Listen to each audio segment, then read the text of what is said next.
you're kind of coming up to a couple of years sober. Yes. Well, yeah. Well, it was 500 days 2 days ago. So 502 days. So 500 days, which deserves a gold medal of some kind. Thank you.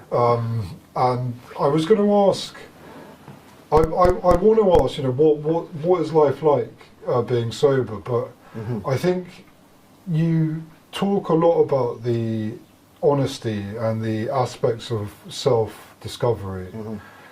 And the 500 days, what aspects of yourself have you discovered that you really love? My children are my world. My children are my absolute world. And just how loving a father I am. Yeah. How loving, for me to sit here and for someone to ask me to give myself an affirmation with how low my self-esteem was 18 months ago, I'd struggle, but I'm kind, patient, caring person. And a part of me before would be like, stop showing off or anything. It's like, no, you are those things. Embrace them, congratulate yourself for being those things. You've spent enough time in the past telling yourself you're negative, the negative aspects of yourself, and that's what's fed your addiction. So do what's counterintuitive. Do you know what I mean? Congratulate yourself and reward yourself and praise yourself for the good attributes. And for me, and don't kind of without leaping into sort of a place of arrogance, don't allow anyone to tell you you're anything less. Do you know what I mean? It's like, I deserve to be happy, and I didn't realise that before, because I was always so conflicted to whether I deserved it because of the secret that I kept. But yeah, I mean, without a shadow of a doubt, the answer to your question is how loving a father I am, how much I adore my children, and how good a dad I am for them. Well, mate, I think that's beautiful, man. Thank you. And I think I totally agree with you. I think it's really important to be able to give yourself self-affirmations.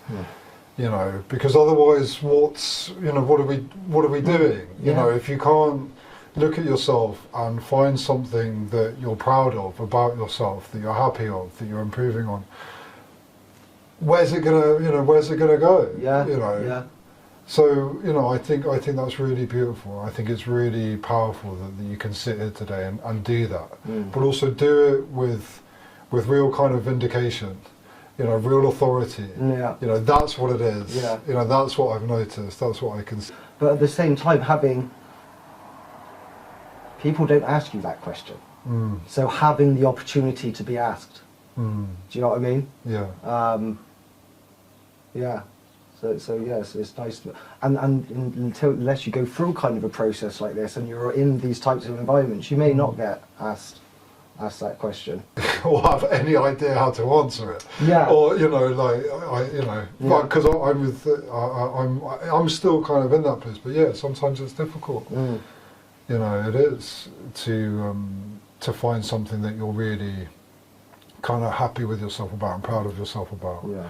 But again, I suppose that's a big part of what this process is, and what being in recovery, being abstinent, being sober, being in these communities can teach you, because you're tested in different situations. Not tested, but you're experiencing different situations, different people, different feelings, different thoughts in a different kind of way. And every time you do, you learn something more about yourself.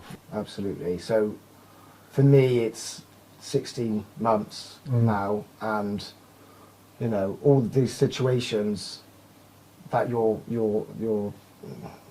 that life's throwing at you or offering you, it's being done for, I'd say for the first time for many, but certainly for me, for the first time in a long time, as a sober man, and that's uncomfortable.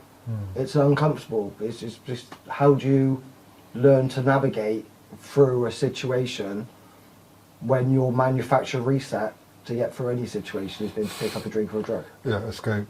Yeah. It's so every time you do manage to or I manage to navigate through that, I tip the balance a little bit more. And you know, and the further into recovery I go, there are new challenges that I meet. And at the very beginning, I would say to just sort of start small. Don't test yourself too much. Like, just know, when people leave Gladstones, and we spoke about it earlier, is let yourself land and be kind to yourself. And one of the best tools I learned in Gladstones is to feel uncomfortable but be in a safe environment and navigate through an uncomfortable emotion and have the experience and the insight to know that wasn't. I've actually gone from A to Z through that emotion and come out the other side of it, and nothing bad happened. The world didn't end. Nothing bad happened, and I did that without picking up a drink or a drug. And that's the springboard that Gladstones gives you to be like, look, there's your self-awareness. You know you can do it, but then you've got to go out there and practice it.